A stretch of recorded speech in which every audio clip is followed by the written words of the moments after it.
Hello everyone, Morgan Hibbs here with Linn County Farm Bureau. I'm excited to be visiting your classroom virtually for month 2 of our Ag in the Classroom program. This month, October, is National Pork Month. We are going to be doing a fun STEM challenge, learning about pigs. October is National Pork Month, and pork is the word we use when we are referring to pig meat. Pigs give us meat like bacon and sausage, but they also give us so many more products that we use every single day. In Iowa, we raise lots of pigs here. Iowa is ranked #1 in pork production, and so we know how to raise pigs really well here. So today we are going to learn how farmers care for their pigs, how they raise their pigs, what they might feed them, and then we will also wrap up with a fun STEM challenge. Now, before we get into the STEM challenge, I encourage you to do two different tasks.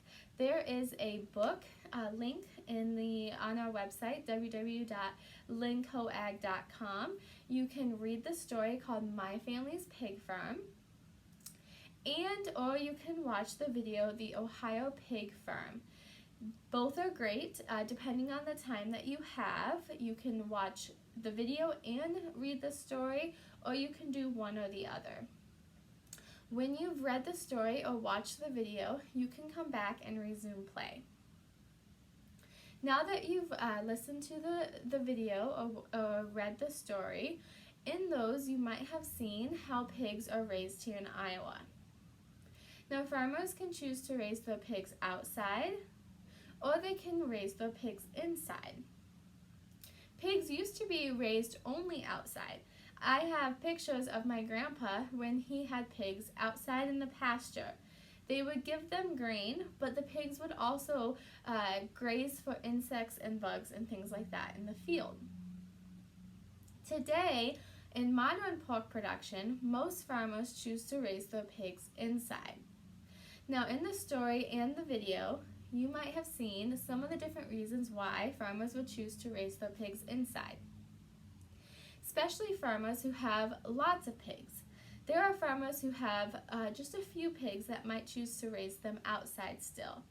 But farmers who have lots of pigs, what were some of the reasons why they raised their pigs inside? If you want to pause this video and brainstorm as a class, raise your hand and your teacher will call on you. What were the different reasons why farmers might raise their pigs inside? Now that you've brainstormed and you've come back, some of those different reasons, there are predators. Coyotes and things like that might try to get the little piglets, the small pigs, the baby pigs. There's also fox that might try to take a little piglet. Now, predators was one reason. Another reason was biosecurity, or the health of the pig. Biosecurity is preventing diseases from entering the barn where the pigs live. Farmers take measures like washing their boots, maybe changing their clothes, and they also take precautions when entering and leaving the barn so that way they're not transferring diseases to the pigs. Germs are a huge thing. If we can keep the barn sanitary, in between each litter of pigs, we can wash the barns and spray them down and sanitize them in preparation for the next litter of pigs. A third reason why farmers might keep them inside is our climate. We live here in Iowa where we have extreme weather in both directions. For example, I'm recording this video on September 9th, and it feels like almost like winter. It's 50 degrees and it's rainy and cold. Last week before Labor Day, it was 90 degrees. That's a huge difference for a pig to adapt from 90-degree weather to 50 degrees. In Iowa, we have pretty hot summers, and technology helps farmers to help cool off those pigs with sprinklers and fans. Pigs naturally don't sweat. You might have heard the saying how pigs like to roll in mud. That saying came about because pigs don't sweat, and so they used to roll in mud to help cool off.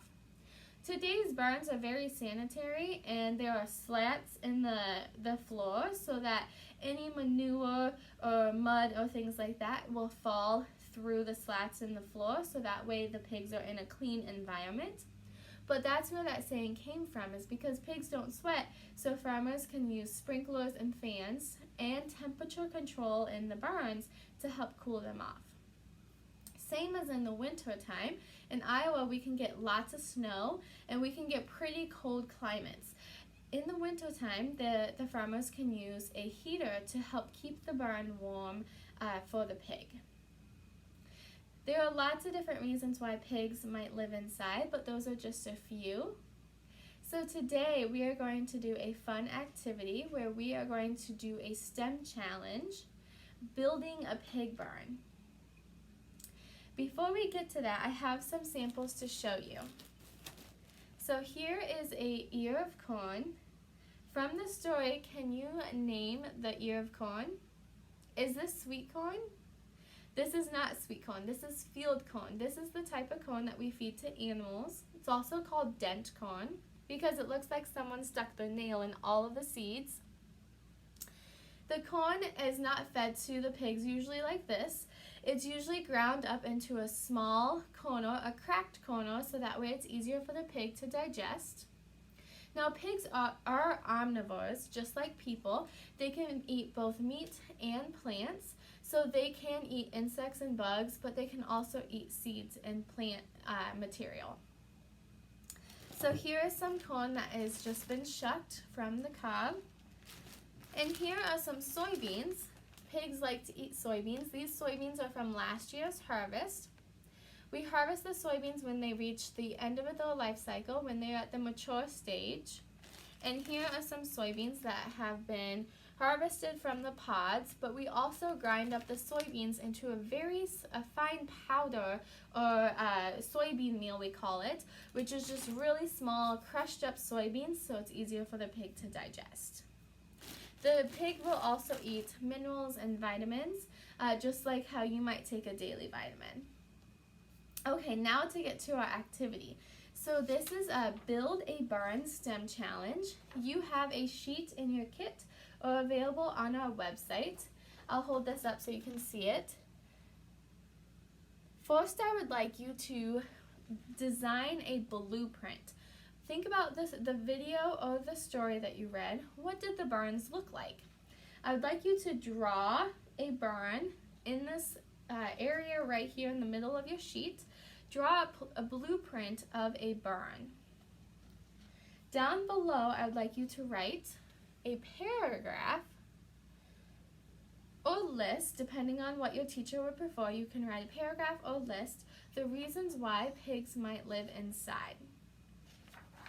Then, for a fun STEM challenge, you can do this in groups or you can do this individually if you want the students to stay at their desk.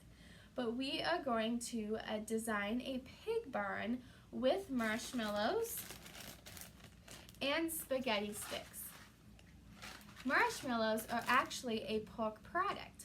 The gelatin in the marshmallow comes from pigs. Spaghetti, where do noodles come from? Wheat, yes. I have a whiteboard right here, so I will draw a blueprint of a pig barn, just like you will on your sheet, because we want to brainstorm how we are going to design our pig barn before we start to build. Okay, so if I'm thinking of what was shown in the book or the video, usually they are rectangle in shape.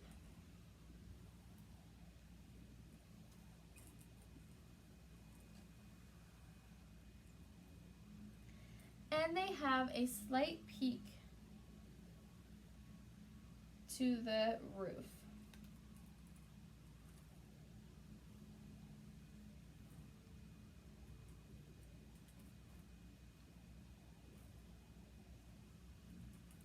Now this is a side view, so if I'm using spaghetti, I might have a long whole spaghetti noodle at the bottom, and I might break the halves for the sides, and then you might need some support inside though, so you might want to think about your shapes.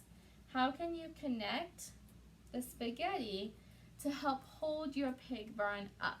The goal is that your pig barn will be freestanding when you are complete with your design. If you want to get creative, you can think of this as 3D. And you can start to draw inside if you want to draw some, or use your spaghetti to make some pens. You can, just like you might have seen in the video. Or you can maybe make a fan. So be creative in how your pig barn is designed. So first draw the pig barn. And then write down what those reasons were to why pigs might live inside. Okay? If you have questions, you can reach out to your teacher and they can answer those questions for you. If you have questions for a pig farmer, you can reach out to me and I'd be happy to get those answers also. I hope you enjoy your, one thing I wanted to say first, and this is in the lesson plan, but if you are doing this individually at your desk, all you need is 10 marshmallows and 10 spaghetti noodles. So be cautious when you are making your pig barn that you don't break anything too quickly before you come up with a blueprint, so that way you kind of know how many noodles you need and where you would like to break those noodles. Okay, and the marshmallows will become sticky, so try to keep them whole. Don't smash them on your desk. Try to keep them whole and use the spaghetti to stick the marshmallow. It's the glue that will hold the noodles together. I hope you enjoyed this lesson. Have fun building your STEM pig barns. If you take pictures, be sure to share those with us. I would love to see the designs that you come up with. See you next month for our November lesson.